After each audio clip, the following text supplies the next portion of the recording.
آج اس دنیا میں جس قدر فحاشی ہے، بے حیائی ہے، عریانی ہے، برہنگی ہے، حیا باختگی ہے، بد اخلاقی ہے، ظلم و ستم کی کہانیاں ہیں، اور انسان کو کاٹ کھانے کو دوڑ رہا ہے، اس کی ایک بنیادی اور اہم ترین وجہ اپنی موت سے غفلت ہے۔ انسانی تاریخ میں جتنے بھی ایسے لوگ آئے جنہوں نے اللہ تعالیٰ کی بغاوت کی، اللہ کی زمین پہ سرکشی کی، اللہ کی مخلوق پر عرصہ حیات کو تنگ کیا، اس کے پیچھے بھی ایک بنیادی وجہ یہی تھی کہ وہ اپنے آخری انجام کو بھول جاتے تھے۔ آج کے اس خطبہ جمعۃ المبارک میں آپ کے سامنے قرآن و حدیث اور تاریخ کی روشنی میں ایسے ہی چند لوگوں کا انجام عرض کرنا چاہتا ہوں تاکہ وہ ہمارے لیے عبرت بن جائے۔ سمجھدار انسان وہ ہوتا ہے جو دوسروں کی زندگی سے عبرت پکڑتا ہے قبل اس کے کہ وہ خود عبرت کا نشان بن جائے، اور بے وقوف انسان وہ ہوتا ہے جو باتوں کو سر سے گزارتا ہے، ایک کان سے سن کے دوسرے کان سے نکال باہر کرتا ہے، حتیٰ کہ وہ خود عبرت کا نشانہ بن جاتا ہے۔ ہماری تاریخ میں ایسے لوگ بھی بہت سارے ہیں جن کو اللہ رب العزت نے بہت اچھی موت دی۔ وہ جاتے ہوئے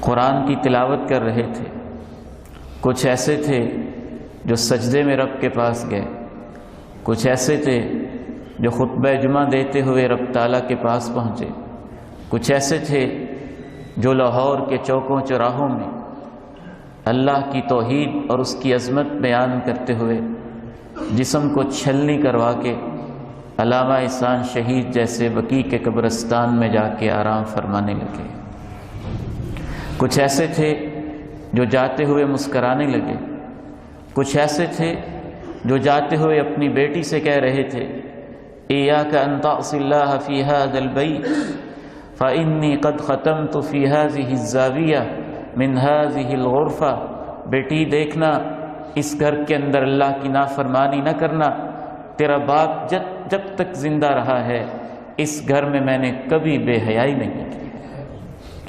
اور کہہ رہے تھے بیٹی اتنا کیوں روتی ہو، میں اللہ کے پاس ہی تو جا رہا ہوں، اس گھر میں کبھی اللہ کی نافرمانی نہ کرنا۔ میں نے اس گھر کے اس کونے کے اندر غالباً فرماتے ہیں ایک روایت میں 14,000 مرتبہ، اور ایک اور روایت میں تھوڑی تعداد مختلف ہے، 14,000 مرتبہ میں نے اس کونے میں اللہ کا قرآن مکمل پڑھا ہوا۔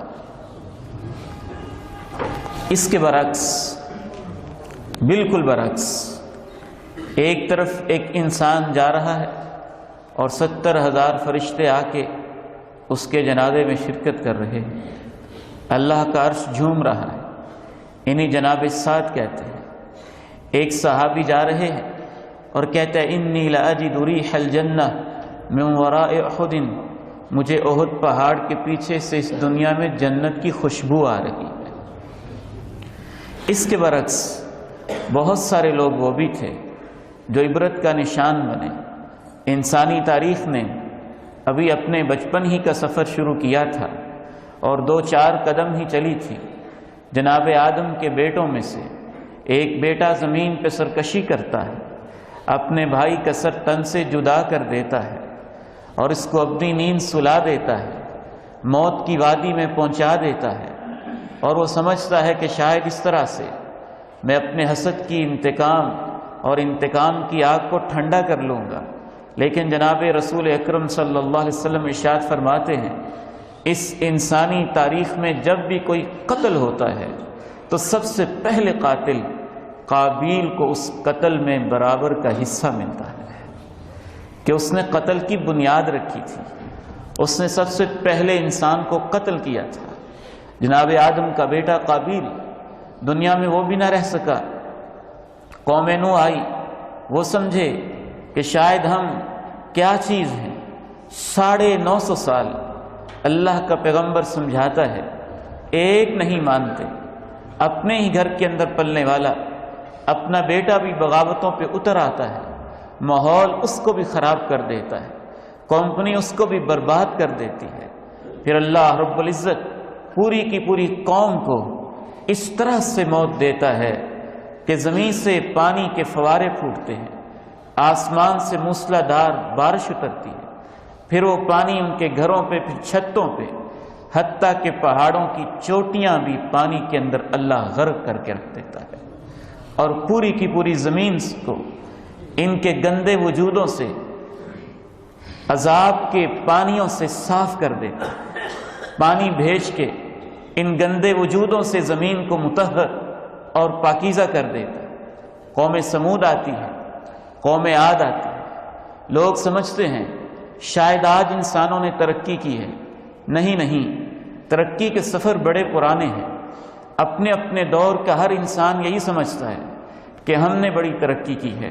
انہوں نے تو یہاں تک کہہ دیا تھا من اشد منا قوہ، ہم سے بڑا طاقتور ہو کون سکتا ہے، سب سے زیادہ طاقت تو ہمارے پاس ہے۔ پہاڑوں کے اندر اپنے عشرت قدے تعمیر کرتے تھے، پہاڑوں کی غاروں میں جا کے، پہاڑوں کی چوٹیوں پہ پکنک پوائنٹ، تفریحی مقامات بناتے تھے، وہاں پہ جا کے زندگی کو انجوائے کرتے تھے۔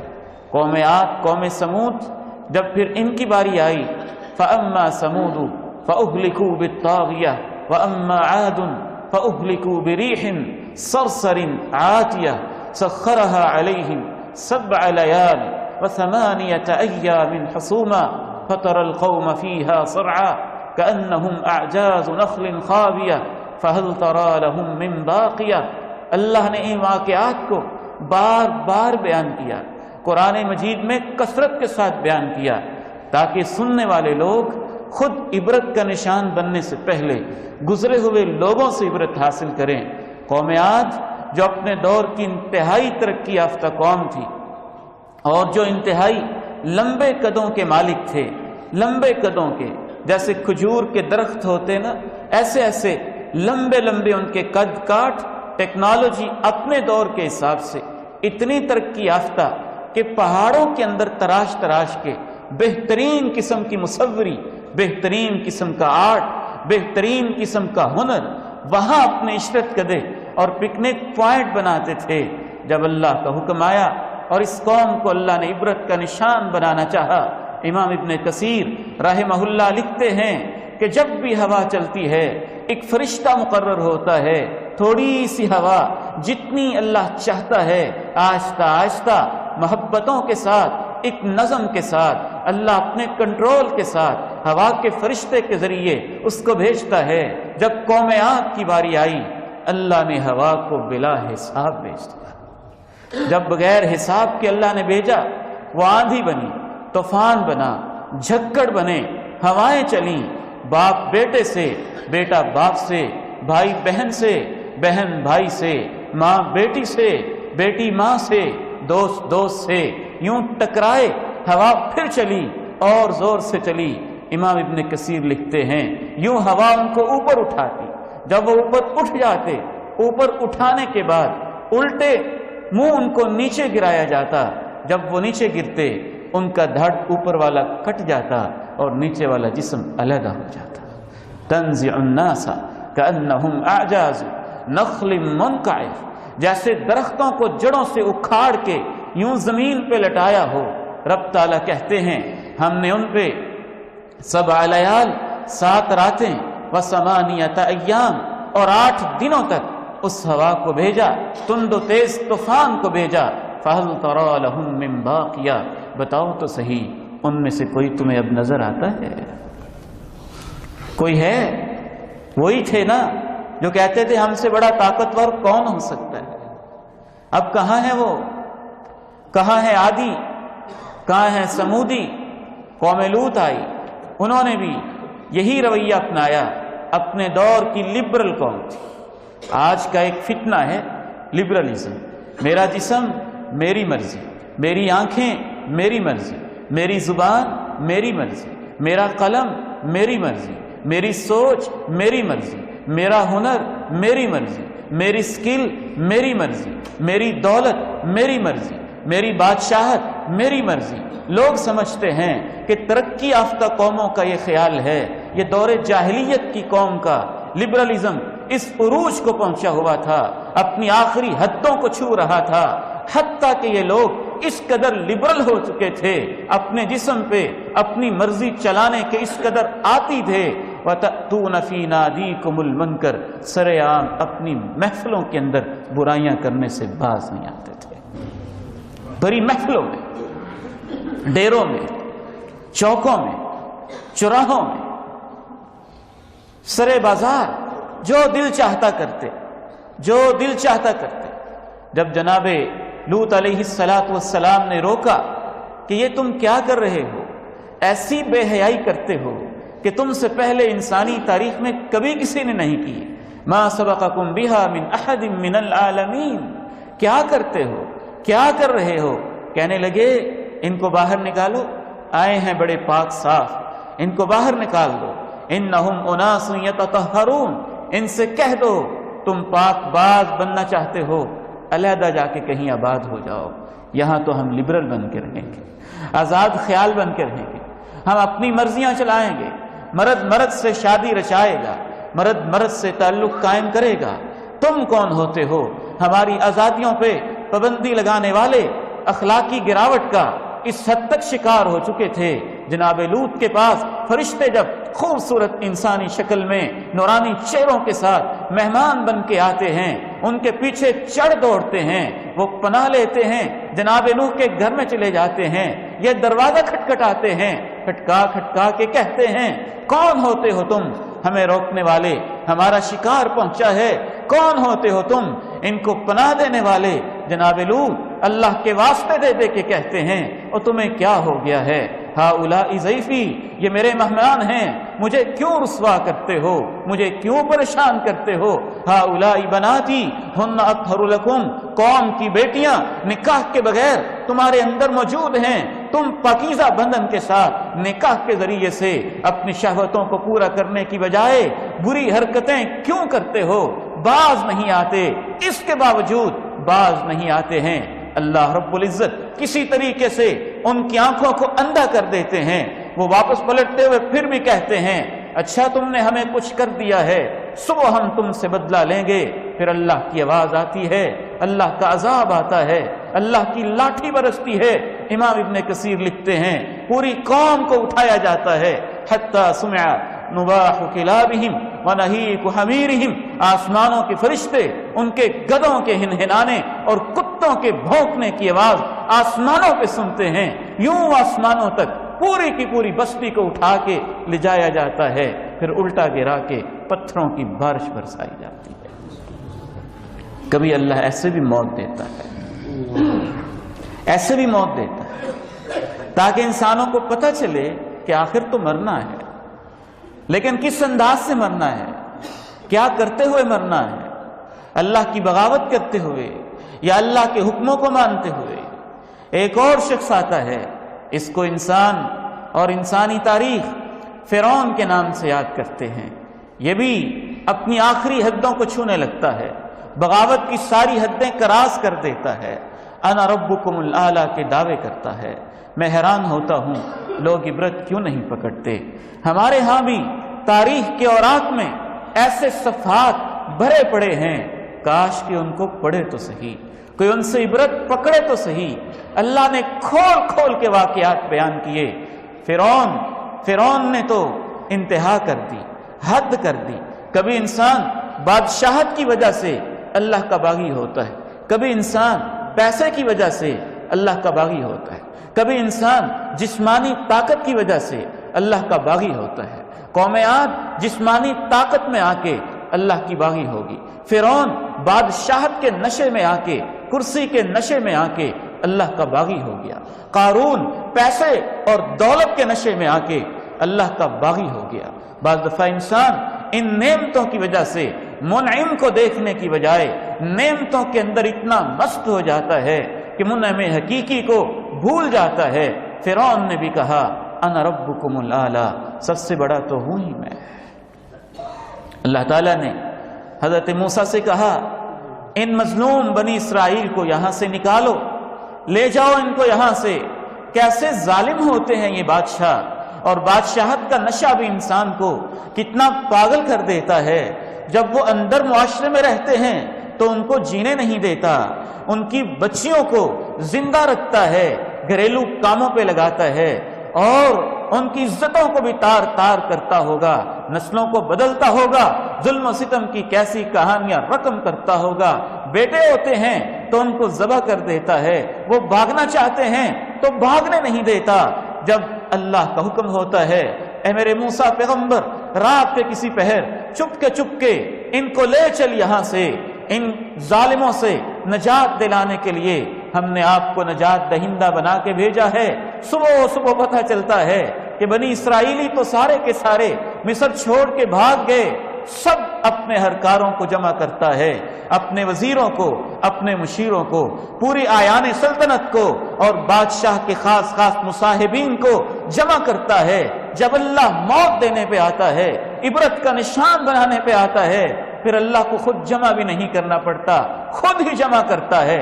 آیان سلطنت سب وزراء سارے بڑے بڑے اکٹھے ہو کے، حتیٰ کہ یہ ظالم اتنا لعین انسان ہے خود ان کی قیادت کرتا ہے، میں تمہارے آگے آگے، تم میرے ساتھ ساتھ۔ بنی اسرائیلیوں کو پکڑتے ہیں ہمارے نوکر، ہماری اجازت کے بغیر ہماری سرزمین سے، ہماری سلطنت سے بغاوت کر کے کیسے بھاگ سکتے ہیں؟ فَأَتْبَعُوهُمْ مُشْرِكِينَ قرآن مجید کا انداز بتاتا ہے، وہ رات کو نکلتے ہیں اور یہ صبح سورج کے نکلتے ہی ان کے تعاقب میں خود بھی پیچھے چل پڑتا ہے۔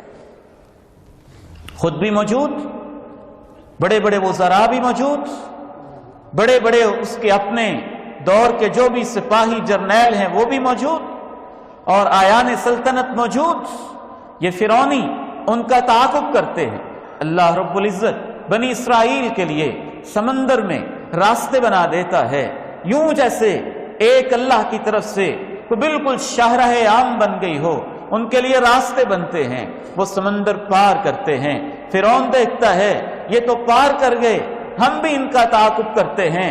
وہ بھی ایمان کے اتنے کمزور جناب موسیٰ سے کہتے ہیں اِنَّا لَمُدْرَكُونَ، موسیٰ تم نے ہمیں پھنسا دیا، دیکھو پیچھے فرعون ہے، آگے سمندر ہے، ہم تو پکڑے گئے، وہ ہمارے تعاقب میں، تم نے ہمیں مروا دیا۔ کلا ان معی ربی سیہدین، او ایمان کے کمزور لوگوں ایسی باتیں نہ کرو، قطعاً ایسی باتیں نہ کہو، میرے ساتھ میرا رب ہے، وہ مجھے راستے دکھائے گا، میں اس کے حکم سے چل رہا ہوں، میں اس کا پیغمبر ہوں، اس کا فرستادہ اور اس کا بھیجا ہوا ہوں۔ اس طرح سے اللہ بنی اسرائیل کو نجات دیتا ہے، اور اسی راستے میں جب فرعون جانے لگتا ہے، اللہ پورے کے پورے آیان سلطنت کو سمندر کے لہروں کے سپرد کر کے غرق کر دیتا ہے، ڈبو کے رکھ دیتا ہے۔ جناب جبریل امین علیہ السلام اللہ کے پیغمبر کے پاس آ کے اسپیشلی یہ واقعہ بتاتے ہیں،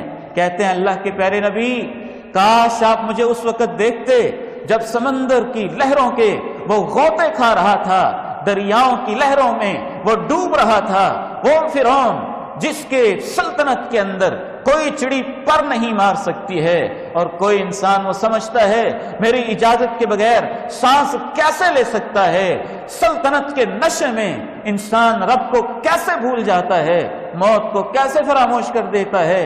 جناب جبریل کہتے ہیں جب وہ غرق ہونے لگا اور نیچے سمندر میں پہنچا اور سمندر کے کیچڑ تک پہنچا، تو وہ کہنے لگ گیا اللہ میں مان گیا، اللہ میں مان گیا، میں موسیٰ کے رب پہ ایمان لایا، موسیٰ کے رب پہ ایمان لایا۔ جب اس کی جان حلق تک پہنچی ہوگی، توبہ کا دروازہ تو بند ہو گیا، اب تو اس کو ایمان لانے کا کوئی فائدہ نہیں تھا، لیکن جناب جبریل کہتے ہیں اے اللہ کے نبی، میں سمندر کا کیچڑ پکڑ پکڑ کے اس کے منہ میں ڈال رہا تھا، اللہ مہربان ہے، کہیں اس کا ایمان ایمان کہنے سے اللہ اس پہ رحم نہ کر دے. ایسے بھی موت آتی ہے، ایسے بھی انسان عبرت کا نشان بنتا ہے. کبھی ایسے بھی آخرت کا سفر طے ہوتا ہے. اتنی مشقتوں میں، اتنی تکلیفوں میں کیا کیا ظلم تھے جو انہوں نے نہیں کیے. قارون پیسے کے نشے میں دھت ہو گیا، اور جب کسی کے پاس پیسہ آتا ہے، دولت آتی ہے، بعض دفعہ اس کی گردن میں سریا آ جاتا ہے، اس کے لہجے میں فرعونیت آ جاتی ہے. وہ انسان کو انسان نہیں سمجھتا ہے، وہ انسان کو انسان ماننے کے لیے تیار نہیں ہوتا ہے. پھر وہ کہتا ہے مولوی وہ بات کریں جو میں کہتا ہوں، علماء وہ مسئلہ بیان کریں جو مجھے پسند ہے. ہر ایک میرے مطابق ہو کے کیوں نہیں چلتا ہے؟ میری مرضی کے بغیر، میری مرضی کے خلاف کوئی مسئلہ آخر کیوں بیان کرتا ہے؟ قارون کے سامنے جب اللہ کا پیغمبر یہ تبلیغ کرتا کہ زنا کو اللہ نے حرام کیا ہے، جو بھی زنا کرے گا شادی شدہ ہو کے اسے رجم کر دیا جائے گا، سنگسار کر دیا جائے گا. جناب موسیٰ جب یہ مسئلہ بیان کرتے ہیں تو قارون ایک عورت کو پیسے دے کے تیار کرتا ہے کہ جب موسیٰ یہ مسئلہ بیان کریں گے نا تو تم بھی وہاں موجود ہونا، اور میں تمہارے سامنے ان سے پوچھوں گا موسیٰ اگر تم بھی یہ برائی کرو تمہاری بھی یہ سزا ہے. چاہتے تھے یہ مسئلہ بیان نہ کیا جائے. آج بھی منکرین رجم کو اس مسئلے سے پتہ نہیں کیوں تکلیف ہوتی ہے، کیوں ان کو طرح طرح کے احادیث کے اوپر اعتراضات ہوتے ہیں. سابقہ کتب کے اندر بھی مسئلہ رجم طے شدہ تھا. ہماری شریعت میں بھی جو شادی شدہ ہو کر بھی بے حیائی سے باز نہیں آتا، ایک گڑھے کے اندر کھڑا کر کے اوپر سے پتھر مار کے ایسے گندے وجود سے اس معاشرے کو پاک اور صاف کر دیا جائے، یہ اللہ کی بتائی ہوئی حد ہے. اللہ کے پیغمبر نے اس کو اپنے دور کے اندر نافذ کیا. جناب موسیٰ کے دور میں یہی حد رجم تھی. وہ کہتا ہے موسیٰ اگر تم سے غلطی ہو جائے پھر بھی یہی سزا. کہاں پھر بھی یہی سزا. وہ عورت جس کو اس نے پیسے دیے تھے اس کی طرف اشارہ کرتا ہے، کھڑے ہو کے تم کہہ دو کہ موسیٰ نے میرے ساتھ برائی کی ہے. انسان کہاں پہنچ جاتا ہے، حدوں کو کس حد تک پھلانگتا ہے. مسئلہ صرف یہ اللہ کو بھول جانا، موت کو بھول جانا. اللہ کو بھول جانا، موت کو بھول جانا. یہ دو چیزیں جب انسان کے خمیر میں آ جائیں پھر وہ فرعون بن جاتا ہے، پھر وہ قارون بن جاتا ہے، پھر وہ نشے میں مست اور نشے میں دھت ہو جاتا ہے. پھر کسی واعظ کا واعظ اس کے اوپر اثر نہیں کرتا. جس کو لاشیں دیکھ کے عبرت نہیں ملی ہے اس کو کسی کی تقریر سے عبرت اور نصیحت کیسے مل سکتی ہے؟ جناب موسیٰ اللہ سے نہ جانے کیسے کیسے دعا کرتے ہوں گے، لیکن وہ عورت موقع پہ یہ کہنے سے باز آ جاتی ہے اور کہتی نہیں جناب موسیٰ ایسی کوئی ان کے اندر ایسی کوئی چیز نہیں ہے، مجھے تیار کیا گیا ہے. سب کے سامنے وہ ذلیل ہوتا ہے. جناب موسیٰ اپنے رب کے ہاں سجدہ ریز ہو جاتے ہیں. اللہ تو نے میری کیسی حفاظت کی ہے، تو نے میری کیسی حفاظت کی ہے. ایک اور بادشاہ آیا ہے، امام ابن عساکر تاریخ دمشق میں لکھتے ہیں اس کی بہو کو تیسری طلاق ہو جاتی. بعض روایات میں ہے اس کی بھتیجی کو، بعض تاریخی روایات میں ہے وہ اپنی بیوی کو طلاق دے دیتے. بہرحال 3 طلاقیں ہو جاتی اور 3 طلاقوں کے بعد دوبارہ آباد کاری کا کوئی راستہ نہیں ہے. جناب یحییٰ علیہ السلام وقت کے پیغمبر ہیں، وہ ان سے جا کے مسئلہ پوچھتا ہے کہ مسئلہ سمجھائیے. وہ کہتے ہیں 3 طلاقیں ہو گئی، اب واپسی کا کوئی راستہ نہیں ہے، کوئی راستہ نہیں ہے. بس یہ تمہارے اوپر حرام ہو چکی یا تمہارے بیٹے پہ تمہاری بہو حرام ہو چکی. اسے غصہ آتا ہے. ہم بادشاہ لوگ، ہم بڑے لوگ پوری دنیا پہ ہماری حکومت، ہمارے لیے کوئی رعایت نہیں، ہمارے لیے کوئی علیحدہ مسئلہ نہیں، ہمارے لیے کوئی اسپیشل مسئلہ نہیں. ہمارے خاطر تم تھوڑا سا مسئلہ ایسے نہیں بیان کر سکتے، کوئی رخصت، کوئی اجازت نہیں دے سکتے. کہتے ہیں اللہ کا دین ہے، میں اجازت کیسے دے دوں؟ وہ ظالم انسان، وقت کا بادشاہ، لعین انسان، اس کی بیوی پھر اپنی ماں کے پاس جاتی ہے، اپنی ماں سے یہ داستان شیئر کرتی ہے، یا اس کی بہو اپنی ماں کے پاس جاتی ہے. پھر بعض دفعہ عورتیں بھی اس نشے کے اندر آ کے اپنے گھر والوں کے ساتھ ہو جاتی ہیں. وہ کہتی ہے پیغمبر ہے تو اپنی جگہ، جو میری بیٹی کو آباد نہیں ہونے دیتا ہے، میرا حکم ہے کسی طریقے سے اس کا سر کاٹ کے علیحدہ کر دیا جائے۔ جناب یحییٰ علیہ السلام کا سر قلم کر دیا جاتا ہے، تھال میں رکھا جاتا ہے، اس عورت کے پاس لایا جاتا ہے اور وہ اپنی طرف سے نہ جانے کیا کیا سمجھ رہی ہے کہ میں نے کیسے انتقام لیا، میں نے کیسے انتقام لیا۔ جب تھال میں رکھ کے اس کی بیٹی یہ سنانے آتی ہے، دیکھو وہ شخص راستے سے ہٹ گیا جو مجھے اپنے خاوند کے پاس یا مجھے اپنے معاشقہ لڑانے کی اجازت نہیں دیتا تھا، اس کا سر تھال میں ہے، یوں اس نے پکڑا ہوا ہے۔ اللہ کی پکڑ آتی ہے۔ امام ابن عساکر تاریخ دمشق میں لکھتے ہیں زمین پھٹنا شروع ہو جاتی ہے، پاؤں نیچے، گھٹنے نیچے، کولے نیچے، سینہ نیچے، جب یہاں تک اس کی لاش، اس کا وجود زمین کے اندر دھنس جاتا ہے، پھر ماں جلدی سے کسی سرکاری ہرکارے کو بلا کے کہتی ہے جلدی آؤ، جلدی آؤ، میں جاتے جاتے اپنی بیٹی کو بوسہ تو دے لوں، کچھ گھنٹوں کے لیے اپنی بیٹی کے چہرے کو دیکھ تو لوں۔ انسان کتنا ظالم ہے، وقت کے پیغمبر کا سر قلم کروا دیتا ہے اور اسے شرم نہیں آتی ہے جب اپنی بیٹی کی باری آتی ہے۔ یہ کیسے رویے ہیں دورے دورے انسان کے۔ پھر کہتی ہے چرا اس کے سر کو قلم کر کے جلدی سے تلوار سے کاٹ دو، میں اپنی بیٹی سے چند گھنٹے پیار تو کر لوں۔ اللہ بھی سمجھاتا ہے وقت کے پیغمبر کی توہین کرنے والے کا سر ایسے ہی قلم کیا جاتا ہے۔ یہ تو اللہ نے یہودیوں کے بارے میں کہا، نبیوں کو بھی شہید کر دیتے تھے۔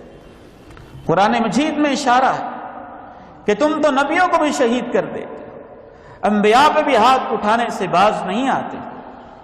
انسان کی موت کبھی کبھی ایسے بھی ہوتی ہے، اس طرح اللہ تعالیٰ اس کو عبرت کا نشان بنا کے رکھ دیتے ہیں، وہ دنگ رہ جاتا ہے۔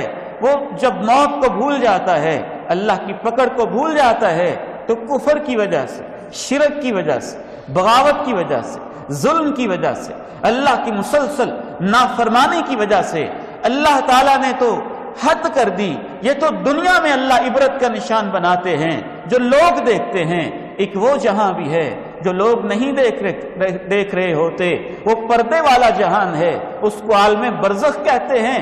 قبر میں پہنچنے سے پہلے ہی عالم برزخ شروع ہو گیا۔ عالم برزخ ہی میں موت کے فوراً بعد جو جہاں ہے، اس جہاں کو عالم برزخ کہا جاتا ہے۔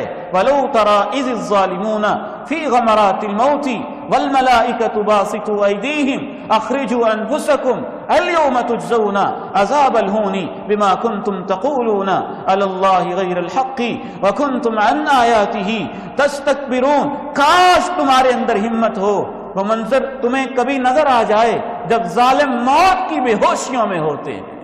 موت کی بے ہوشیاں کہا ہے اسے، موت کی غنودگی۔ جب انسان موت کی غنودگی میں ہوتا ہے، اس وقت اسے اپنے ماضی کے سارے ظلم یاد آ رہے ہوتے ہیں، جو بھائیوں پہ کیے، جو بہنوں پہ کیے، جو بیٹوں پہ کیے، جو عزیزوں پہ کیے، جو ماؤں پہ کیے، جو باپ پہ کیے، جو رشتہ داروں پہ کیے، جو اپنے گھر والوں پہ کیے، محلے والوں پہ کیے، عزیز و اقارب پہ کیے۔ وَلَوْ تَرَى إِذِ الظَّالِمُونَ فِي غَمَرَاتِ الْمَوْتِ، جب وہ موت کی غشیوں میں ہوتے ہیں، موت کی غنودگیوں میں ہوتے ہیں، بے ہوشی کی کیفیت ان کے اوپر طاری ہوتی ہے۔ کاش تم اس وقت منظر دیکھو۔ وَالْمَلَائِكَةُ بَاسِطُو أَيْدِيهِمْ، فرشتوں نے اپنے ہاتھوں کو یوں پھیلایا ہوتا ہے۔ کیوں پھیلایا ہوتا ہے؟ مفسرین لکھتے ہیں ان کو سزا دینے کے لیے، ہاتھوں میں گرزیں پکڑ کے، جہنم کے انگارے اور شعلے پکڑ کے، درے پکڑ کے، اخرجوا انفسکم، نکالو اپنی روحوں کو، الیوم تجزون عذاب الہون، آج تمہیں ایسی سزا دی جائے گی جس سے تمہیں ذلت کا سامنا کرنا پڑے گا۔ بما کنتم تقولون علی اللہ غیر الحق، تم اللہ کے بارے میں ناحق باتیں کہتے تھے، شرک و کفر کی باتیں کہتے تھے۔ وکنتم عن آیاتہ تستکبرون، اللہ کی نشانیوں سے تم تکبر کرتے تھے، تم اپنے آپ کو بڑا سمجھتے تھے۔ کبھی موت آئے گی نہیں، کبھی مرنا ہی نہیں ہے۔ برے انسانوں کا کبھی کبھی اللہ ایسا بھی حشر کرتا ہے۔ وہ وقت کا سب سے بڑا اپنے آپ کو سمجھنے والا انسان قارون بڑے تکبر کے ساتھ جا رہا ہے، بڑے ہی تکبر کے ساتھ اور لوگ اس کو دیکھ کے کچھ کہہ رہے ہیں کیا عظیم انسان ہے، کچھ کہہ رہے نہیں نہیں یہ متکبر انسان ہے، اس کی نعمتوں کو دیکھ کے خوش نہ ہوا کرو، کچھ اس کو نصیحت کر رہے ہیں، اے قارون اپنے آپ کو بڑا نہ سمجھو، لا تفرح، تکبر نہ کرو، ان اللہ لا يحب الفرحین، اترانے والے، شیخیاں بکھیرنے والے اللہ کو پسند نہیں ہوتے، وَأَحْسِن كَمَا أَحْسَنَ اللَّهُ إِلَيْكَ، اللہ نے تیرے اوپر انعام کیا ہے، اس کو روک کے نہ رکھو، اللہ کی مخلوق کے ساتھ احسان کرو، اللہ نے تمہارے اوپر احسان کیا، وَابْتَغِ فِي مَا آتَاكَ اللَّهُ الدَّارَ الْآخِرَةَ، اس دنیا کو کماتے ہوئے آخرت کے لیے کچھ بیچنا کبھی نہ بھولو، یہ نصیحتیں کر رہے ہیں، تکبر نہ کرو، لوگوں کے ساتھ احسان کرو، آخرت کی کمائی نہ بھولو، وہ ہے کہ اپنے نشے کے اندر مست ہے، کون رب، کون دینے والا، انما اوتیتہ علی علم عندی، میرے پاس علم بڑا ہے، مہارتیں ہیں، اس وجہ سے مجھے سب کچھ ملا ہے، فخسفنا بہ وبدارہ الارض، اللہ اس کے محل سمیت ہی اس کو زمین میں دنسا کے رکھ دیتا ہے۔ کہ آج کے لوگوں کے پاس قارون سے زیادہ خزانے ہیں، آج کے بادشاہ فرعون سے بڑے ہو گئے، آج کے دولت مند قارون سے زیادہ دولت مند ہیں، وَآتَيْنَاهُ مِنَ الْكَنُوزِ مَا إِنَّ مَفَاتِحَهُ لَتَنُوءُ بِالْعُصْبَةِ، اتنے خزانے اللہ نے اس کو دیے تھے کہ کچھ ملازمین کی ڈیوٹی یہ تھی ہر وقت خزانے کی چابیاں سنبھالنا، اور اٹھاتے ہوئے ان سے اٹھائی نہیں جاتی تھی، یوں دورے ہو رہے ہوتے تھے، ان کی کمریں دوری ہو رہی ہوتی تھی چابیاں اٹھاتے ہوئے۔ انسان بھول جاتا ہے، وہ سمجھتا ہے پہلی دفعہ میرے پاس ہی خزانہ آیا ہے، وہ سمجھتا ہے پہلی دفعہ میرے پاس ہی بادشاہت آئی ہے، وہ سمجھتا ہے پہلی دفعہ میں ہی جرنیل بنا ہوں، وہ سمجھتا ہے پہلی دفعہ میں ہی بادشاہ بنا ہوں۔ وہ آیا تھا کمال اتا ترک، پوری کی پوری ترکی کے اندر سیکولرزم کو نافذ کرنے والا، اللہ کی حدوں کو پھلانگنے والا، اللہ کی بغاوت کرنے والا، مسجد کی مینار سے اللہ اکبر کی عربی زبان میں اس کو آواز آتی، وہ جرنیل حکم دیتا تھا کمال اتا ترک کہ اس مسجد کے مینار کو گرا دیا جائے۔ یہاں سے اللہ اکبر کی آواز کیوں آتی ہے؟ مسجدوں کو بند کر کے اس نے استبل خانے بنائے، علماء کو اس نے بس زندہ جیلوں میں بھجوایا، قرآن مجید کو عربی زبان کی بجائے رومن زبان کے اندر غیر ملکی آقاؤں کے کہنے پہ اس نے لکھوایا۔ پھر تاریخ بتاتی ہے اللہ نے اس کو عبرت کا ایسا نشان بنایا، اس کے پورے محل اور عشرت قدے کے اندر کوئی چونٹی نہیں گھس سکتی تھی۔ جب اللہ نے موت کا فیصلہ لکھا، اس کے بیڈ روم میں چھوٹی سی چونٹی آتی ہے، کمال اتا ترک کو کاٹتی ہے، اور کاٹنے کے بعد اس کے اندر ایسے جراثیم، ایسی الرجی پھیلتی ہے، پیٹ کے اندر پانی ہی پانی ہو جاتا ہے۔ ڈاکٹروں سے کہتا ہے سارا پانی نکال دو، مجھ سے جیا نہیں جاتا ہے۔ عبرت کا نشان کیسے کیسے اللہ بناتا ہے، انسان پھر بھی اپنے آپ کو کیوں بھول جاتا ہے۔ مرزا غلام احمد قادیانی ہے، اس سے رہا نہیں جاتا، اپنے علم کے بل بوتے پہ، غیر ملکی آقاؤں کے کہنے پہ، انگریز آقاؤں کے کہنے پہ نبوت کا دعویٰ کر دیتا ہے، اللہ اس حال کے مرض کے اندر مبتلا کر دیتا ہے، اور یوں پخانے کرتے کرتے اس کی موت واقع ہو جاتی ہے۔ عبرت کا نشان، عبرت کا نشان۔ آیا تھا ایک جرنیل بھی جس نے بہت کچھ کہا تھا قوم کو، کبھی مکے لہرائے تھے، کبھی کیا کیا تھا، کبھی کیا کیا تھا۔ اللہ جب پکڑنے پہ آتا ہے تو اس کی آواز بالکل، اس کی لاٹھی بے آواز ہوتی ہے۔ سوشل میڈیا پہ اس کو روتا ہوا دیکھتے ہیں تو یاد آ جاتا ہے اللہ تیری طاقتیں کتنی بڑی ہیں۔ انسان کیسے موت کو بھول جاتا ہے، انسان کیسے تجھے بھول جاتا ہے، انسان کیسے کیسے ظلم کرتا ہے، کیسے کیسے ستم کرتا ہے، کیوں تیری قدرتوں کو بھول جاتا ہے، کیوں تیری عظمتوں کو بھول جاتا ہے، وہ کیوں اپنے آپ کو سب کچھ سمجھنے لگتا ہے، اور وہ کیوں ایک دوسرے پہ ظلم و ستم کی کہانیاں رقم کرتا ہے۔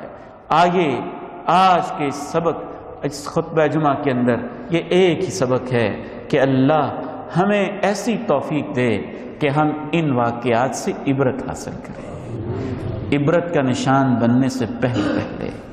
یا ایھا الذین آمنوا، اے ایمان والو، لا تلہکم اموالکم ولا اولادکم عن ذکر اللہ، دیکھنا کہیں اپنے مال میں مست ہو کے، کوٹھی میں، بنگلے میں، جائیداد میں، بینک بیلنس میں، روپے میں، پیسے میں، اپنے چیکوں میں، اپنے بڑے بڑے پلازوں میں، اپنی مارکیٹوں میں، اپنی زمینوں میں، اپنی جائیدادوں میں، سونے اور چاندی کے ڈھیروں میں، لا تلہکم اموالکم، کہیں اپنے مالوں میں، ولا اولادکم، اور اپنے بیٹوں میں مست ہو کے، ان ذکر اللہ، اللہ کو نہ بھلا دینا۔ وَمَن يَفْعَلْ ذَلِكَ فَأُولَٰئِكَ هُمُ الْخَاسِرُونَ، جس نے اس کو بھلا دیا وہ تو نقصان میں چلا گیا۔ نقصان اٹھانے والا یہی ہے، نقصان اٹھانے والا یہی ہے۔